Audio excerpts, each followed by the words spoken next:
Ouais, c'est Christophe. Bon, on se retrouve pour l'étape numéro 3. Ouais, l'étape numéro 3, c'est prendre sa responsabilité dans la création du problème. Alors calme-toi tout de suite, parce que j'en vois 3, 4 qui s'énervent, qui s'agitent. Prendre la responsabilité dans la création du problème. Il n'y a pas le terme culpabilité, d'accord? Je vais te lire le passage comme d'habitude. Je te lis le passage qui, à mon sens, est le plus important dans cette thématique-là, pour cette étape-là. D'accord? Et tu verras, il y a bien une différence qui est notée entre responsabilité et culpabilité. Parce que bien sûr, c'est difficile à avaler de se dire, attends, je suis dans la merde, tu es en train de dire c'est de ma faute. C'est pas du tout l'objectif, que tu vois. Et il faut se rappeler, le deuxième point que je voulais dire dans l'intro, c'est qu'il faut se rappeler que, comment dire, le livre, il a été écrit suite à des conclusions, un groupe de personnes qui ont analysé des cas de survivants exceptionnels. Des personnes qui avaient des cancers, le sida, tu sais, des trucs bien lourds, hein, et qui s'en sont sortis. Ça vaut le coup de les étudier. Et en effet, cette étape-là, même si elle est difficile à avaler ou à concevoir, tu vois, c'est un concept difficile, un concept mental difficile à intégrer. Bien sûr que c'est une étape importante. Et tu vas voir, je te le dis dans la lecture, pour comment dire, pour là, tu vas voir en fait quand ils en parlent. En effet, les survivants exceptionnels, ils insistent sur ce point-là et surtout sur la responsabilité de trouver la solution. Voilà, ceux qui étaient en AV, je les vois sourire un petit peu parce que déjà quand tu commences à tendre vers la solution, bah tu t'amènes une solution. Donc, c'est un problème parce que si tu es gavé d'être malade, tu as eu un coup de bonbon avec le diagnostic, c'est parce qu'il n'y a pas d'ouverture derrière. Tu vois, on te dit, ben non, c'est fermé, c'est incurable, et tu l'as dans l'os, quoi, tu vois. Parce que là, il y a une solution. On est responsable de la solution. Bon, allez, j'arrête là, je te laisse écouter, ok? Puis je te retrouve juste après. Ciao.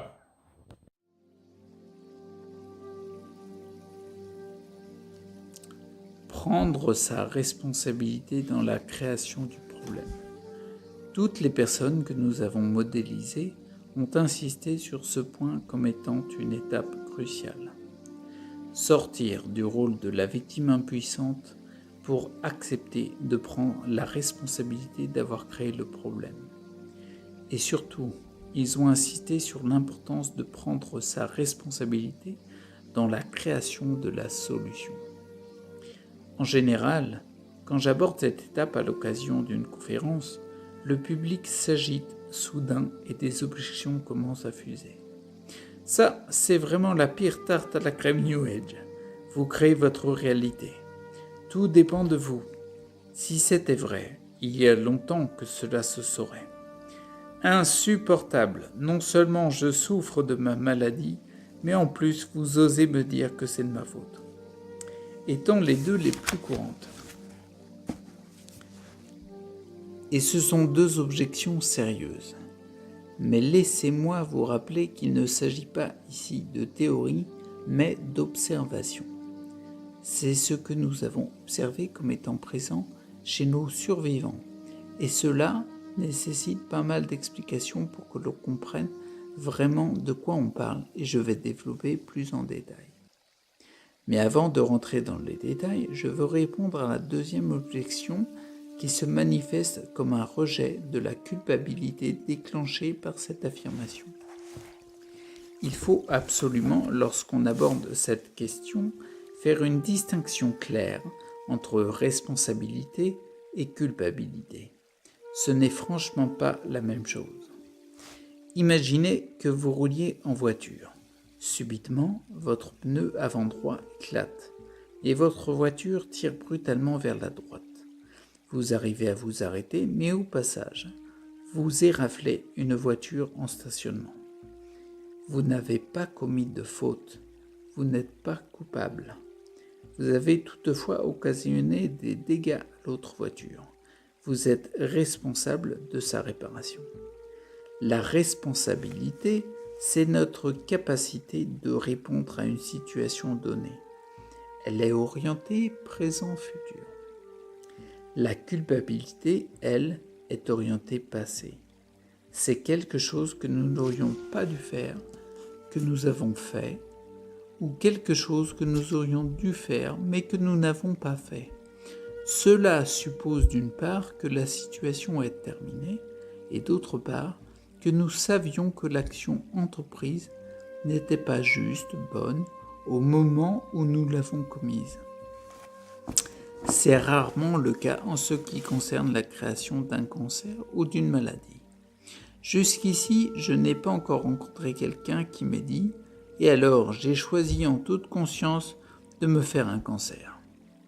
Mais ce n'est pas parce que nous en étions inconscients que nous n'avons pas une responsabilité dans la création de ce problème. À l'insu de mon plein gré, comme dirait Richard Virenque.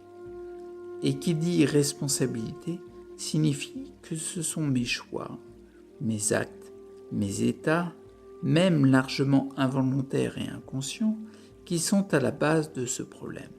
Si tel est le cas, cela signifie également que d'autres choix, d'autres actes et d'autres états plus conscients peuvent créer une solution.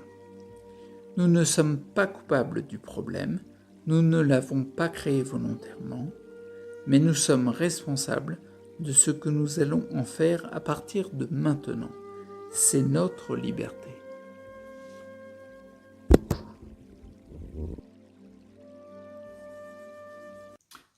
Ok, on se retrouve. Bon, tu vois, comment dire, il y a bien une nuance, une différence entre culpabilité et responsabilité, d'accord? Donc le côté, quand tu dis, putain, celle-là, cette étape-là, elle est un peu difficile à avaler, tu es en train de me dire, c'est de ma faute, tu as vu dans la lecture, on voit, c'est bien détaillé. Moi, j'aime beaucoup ce passage-là parce que je sais très bien, moi, l'ayant vécu, et non, la culpabilité, je la vis plus encore, tu vois. Ça s'estompe petit à petit.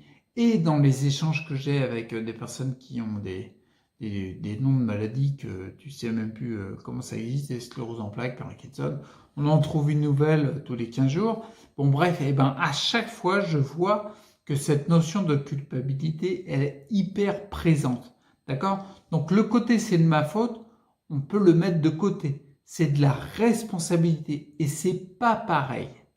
Même s'il y a même s'il y a une espèce de croyance limitante collective qui a tendance, à moi le premier, qui a tendance à se dire, bah non, il y a coupable. Non, il y a coupable et responsable. Et c'est deux choses différentes, d'accord? Là, la petite phrase qui peut être intéressante, ça serait la phrase de Françoise Dolto. Quand elle disait, elle avait bien conscience de ça. Ouais, c'était la maman de Carlos.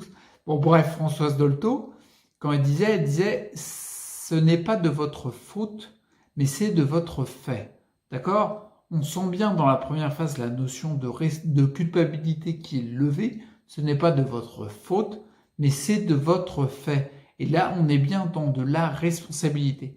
Et le petit point à noter qui pour moi est très important, c'est quand il disait en fait la responsabilité. La responsabilité, quand tu regardes la racine du mot, il en parle dans le livre, responsibility, je crois, bon bref, peu importe, c'est notre capacité à trouver une réponse à une situation. Non mais capacité à trouver une réponse à une situation. À tout du moins chercher une réponse, tu vois. Mais non, à trouver une réponse à la situation. Tu vois ce que je veux dire? Et quand on commence à entendre le terme responsabilité, je sais que ça peut prendre du temps.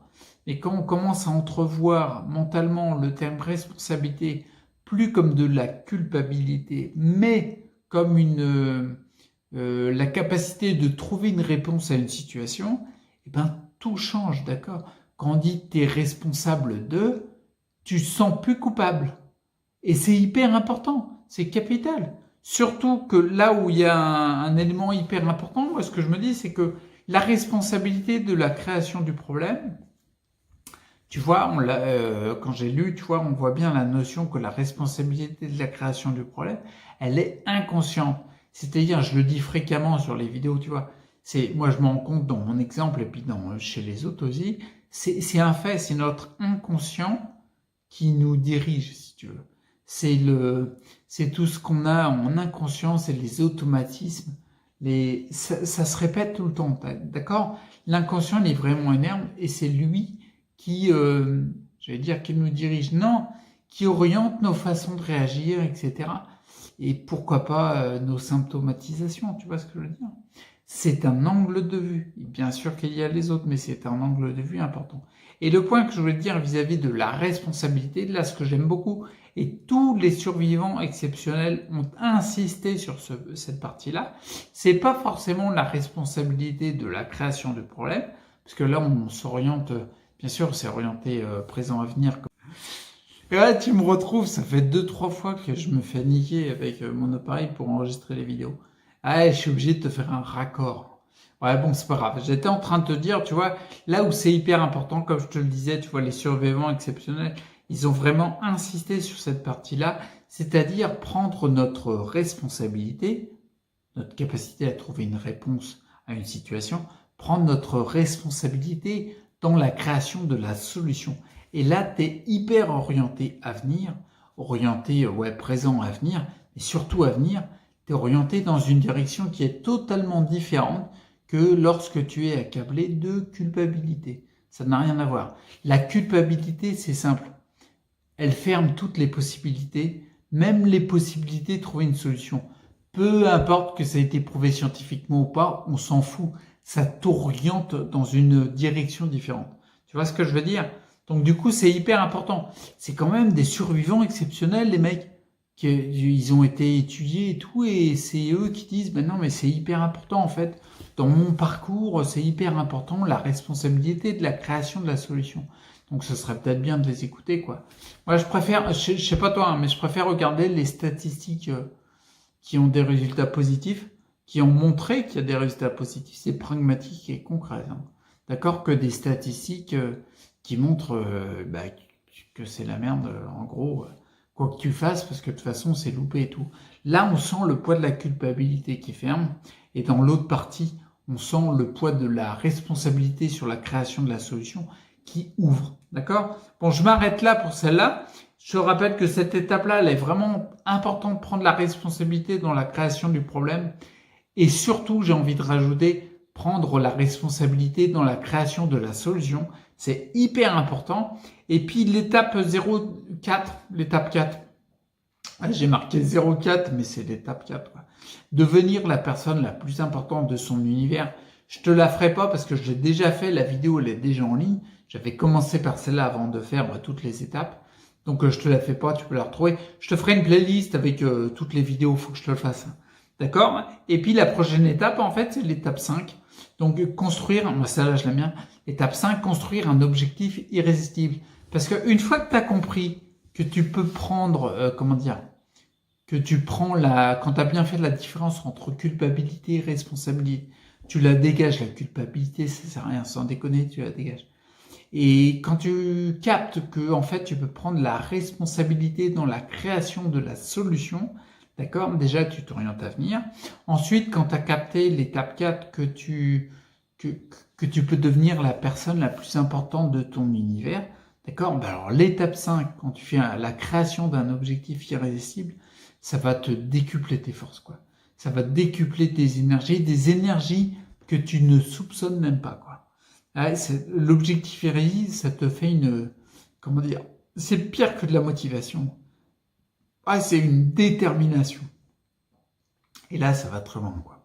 Ok? Donc, je te laisse là, puis on se retrouve pour l'étape 5. D'accord? D'ici là, prends soin de toi, reste acteur pour ta santé, et puis à bientôt.